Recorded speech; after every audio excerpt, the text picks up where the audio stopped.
G'day you mob and welcome to Aussie English. I am your host Pete and my objective here is to teach you guys the English spoken down under. So whether you want to sound like a fair dinkum Aussie or you just want to understand what the flippin' hell we're on about when we're having a yarn, you've come to the right place. So sit back, grab a cuppa and enjoy Aussie English. Let's go.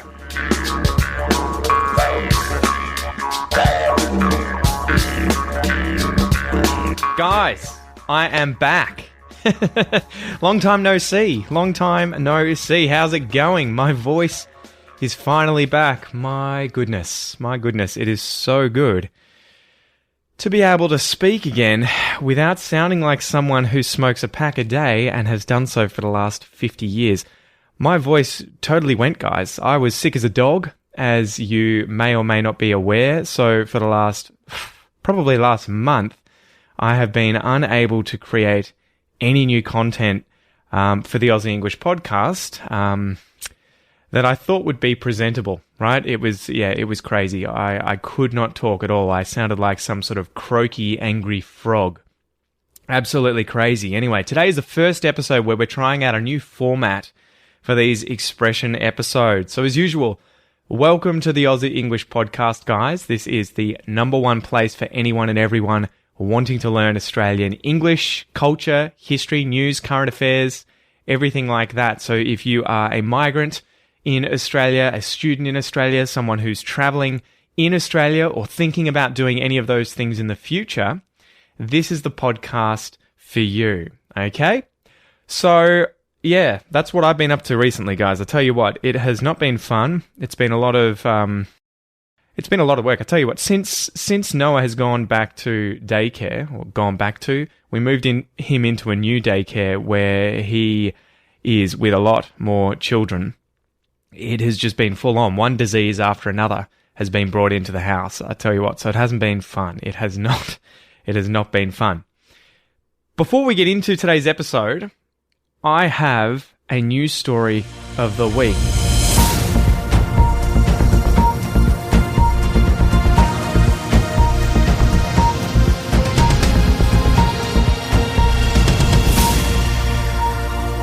A Sydney woman received the shock of her life this week when she opened a bag of lettuce that she bought from Aldi and discovered an unwanted guest. Cold, dazed and confused, a venomous baby pale-headed snake was found hiding inside the packet amongst the leaves of the lettuce. It's thought to have unwittingly hitched a ride from Queensland to Sydney on a 2,000-kilometre road trip, showing that even animals without legs can get itchy feet. Wildlife Services drove the reptile 1,000 kilometres back north to Toowoomba and released it in the region where the lettuce had been picked. The snake was last seen slithering off quickly into the bushes after being reminded by its rescuers that you don't win friends with salad. You get that reference? That's from The Simpsons. That is from The Simpsons. You don't win friends with salad. You don't win friends with salad. You don't win friends with salad. You don't win friends with salad. You don't win friends with salad. You don't win friends with salad. You don't win friends with salad. You don't win friends with salad. All right, joke time, guys. Joke time. If you weren't sick of the jokes that I just told you in that little snippet.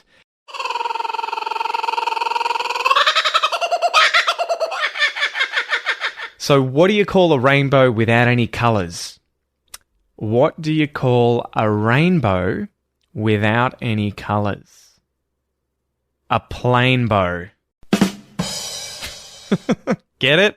It's plain because it has no other colours, right? It has no colours, it's plain. There you go. All right. So, moving on. Today we are tackling the expression to chase rainbows. To chase rainbows. So before we get into the expression and what it means, as usual, you guys know that I break down the words in the expression, right? So, chase. To chase something. If you chase something, you pursue something in order to catch it, or in order to catch up to it. And those are two interesting verbs. We've turned one of those into a phrasal verb, right? We've got you catch something, right? Someone might throw you a ball and you catch it. Or maybe you go fishing and you catch a fish. But if you catch up with something or catch up to someone or something, it is that you've pursued that thing and then you've reached it, right? So imagine you're in a race, you're running a race, and you want to catch up to someone. It's that you want to reach them in that race. You probably want to overtake them, right? Go in front of them, but you want to catch up with them. You want to catch up to them first. A rainbow. I'm sure you guys will know what a rainbow is. It is that arc of visible colors in the sky that is caused by refraction and dispersion of the sun's rays, of the sun's light, when there is rain or water droplets in the atmosphere. So whenever it rains and for whatever reason there's a gap in the clouds and the sun's light is coming through, when it hits those droplets of water and refracts, when the light bends, you see these different colors and you see it in the form of a rainbow. So it is generally red, orange, yellow, green, blue, indigo, and violet. Those are the colors. And did you know double rainbows, where you see these two arcs of colors, are formed when sunlight is refracted twice within the droplet of rain. So the violet light that reaches the observer's eyes is coming from the higher raindrops and the red light from the lower raindrops. And so we end up with this insane double rainbow, right? And I think you may even see triple rainbows sometimes if you're lucky enough. And there was an amazing video that went viral probably a decade or so ago from a guy called Yosemite Bear in the Americas, and I think he was tripping on mushrooms. I think he'd eaten some mushrooms and was high, but the video shows him being brought to tears by seeing this beautiful double rainbow in the sky. And I think the reason it went viral is because you can just hear in this guy's voice the sheer joy, the sheer glee, the happiness that he gets from just experiencing this beautiful moment in nature. It is a phenomenal, tear-jerking video. So I'll play a bit of it now for you guys. Whoa, that's a full rainbow all the way. Double rainbow. Oh my God. It's a double rainbow all the way. Whoa! Oh my God! Oh my God! Oh my God! Woo! Oh my! Wow! Double rainbow all the way across the sky. Oh my God! Anyway, so if you chase rainbows, obviously you could use this literally if you are pursuing a rainbow for whatever reason. Maybe you're looking for the gold at the end of a rainbow, right? That sort of leprechaun, I think it's an Irish fairy tale where you try and get to the end of the rainbow and at the end of it you find a leprechaun with a little pot of gold. But figuratively we use this to mean that someone is pursuing unrealistic or fanciful goals, right? They're chasing things that are impossible. The idea being that you're never actually going to reach the end of a rainbow because when you see a rainbow in the sky, you can only see it from a certain distance, right? It's always the same distance from you. So you can never actually approach a rainbow. No matter how you move, it's always that same relative distance away from you, right? Due to the refraction of the light and everything. So that's why it's impossible to get to the end of a rainbow.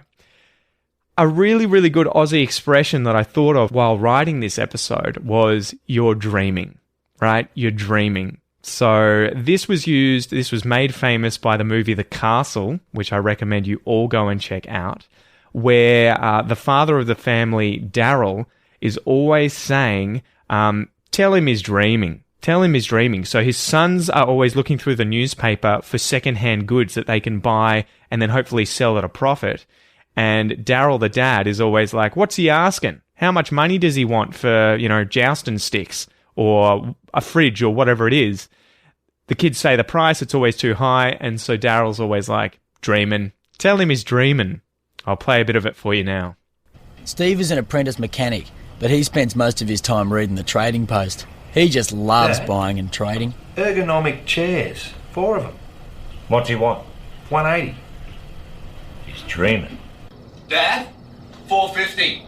For jousting sticks, tell him he's dreaming. Dad, some guy's selling an overhead projector. Nah. Now hang on, Steve. What's he asking? 150. Tell him he's dreaming. Yeah. Dad, what's a pulpit? Where the minister gives his sermon from. How much? 800? Dreaming. So where does this weird term come from, this expression to chase rainbows? The term comes from the old tale about finding a crock of gold, so a metal pot of gold, when you dig at the end of a rainbow, right? Tied in with that leprechaun fairy tale. All right, so as usual, I want to take you through some examples of how I would use this expression to chase rainbows in everyday English. But before we get into that, guys, did you know that reading whilst listening to English is the best way to learn new vocabulary? Research shows that this is much more effective than just reading material or just listening to material in English. It's the best way to learn and remember vocab, read and listen at the same time. That's why every single episode of the Aussie English Podcast comes with a full transcript so you can do exactly that, read whilst you listen.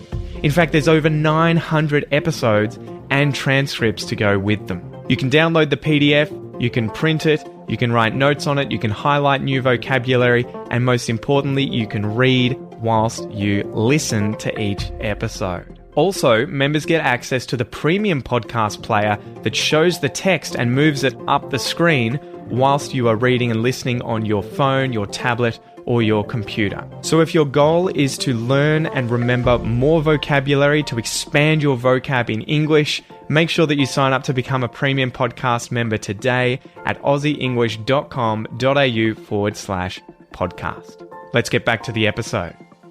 All right, so let's go through some examples of how I would use the expression to chase rainbows in everyday life. Example number 1. Imagine that when my wife first got pregnant, we were on the way to starting our family. I was really pumped up and really keen to have a lot of children. I was saying to Kel, you know, it's going to be great. We'll have 5 kids. It's going to be awesome to have such a huge family. Kel had other ideas. She was not plussed about the idea of having 5 kids. She was not enthusiastic. She wasn't pleased. And she told me that I was dreaming, that was never going to happen. She told me I was chasing rainbows. I was pursuing fanciful goals, things that were impossible, things that were never going to happen. I was chasing rainbows. Example number 2. Imagine that you're a keen investor, right? You love buying and trading shares on the stock market in order to earn a crust, in order to make a living. One day you're hoping that you'll be able to strike it rich by picking the right stock when it's cheap, seeing it shoot up, seeing it rocket up in value, and then selling it at the perfect time. You know it's a long shot, you know it's probably never going to happen, you know things aren't that easy, and that you are probably chasing rainbows. You are probably dreaming. You're chasing rainbows.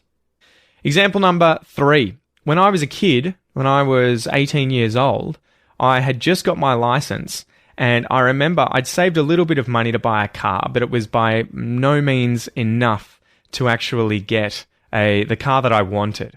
So I remember asking my parents, you know, can you give me some money to help me buy my Holden or Ford wagon, the car that I really wanted?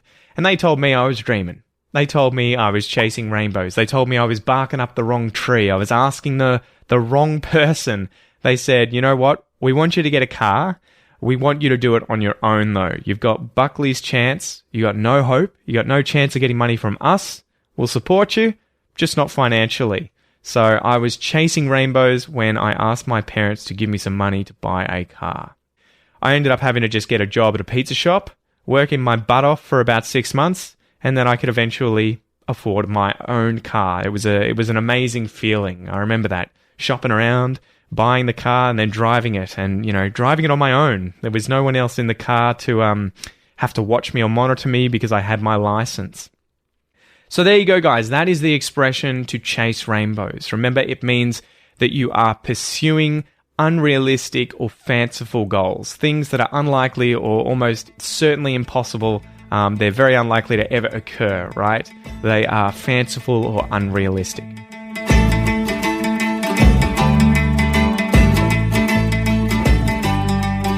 So now let's go through a little pronunciation exercise. This is your chance to practice your pronunciation, so listen and repeat after me. Okay? Let's go. 2. To chase. To chase rainbows. To chase rainbows. To chase rainbows. To chase rainbows. To chase rainbows. I've been chasing rainbows. You've been chasing rainbows. He's been chasing rainbows. She's been chasing rainbows. We've been chasing rainbows. They've been chasing rainbows. It's been chasing rainbows.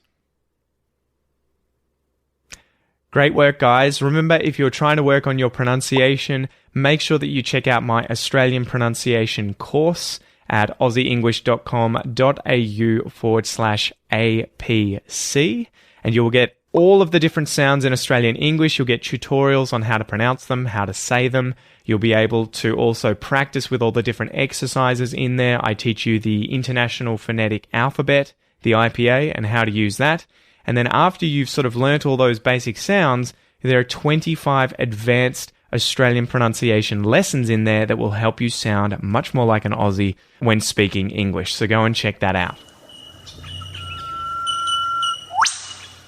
Alright guys, so to finish up, I thought I would try and find an Aussie fact to tie in with both rainbows and snakes, as that was the story at the start of this episode. And I thought, you know what? The Rainbow Serpent, or Rainbow Snake. So this is something that we learnt about in school, and it is an ancestral godlike being that many Indigenous Australian groups believe created them and the earth, and everything on the earth. It has many different names in different Indigenous languages and is a common motif in Indigenous religion and art. The being is not always linked to a rainbow nor to a snake, but there's usually a link to rain or water.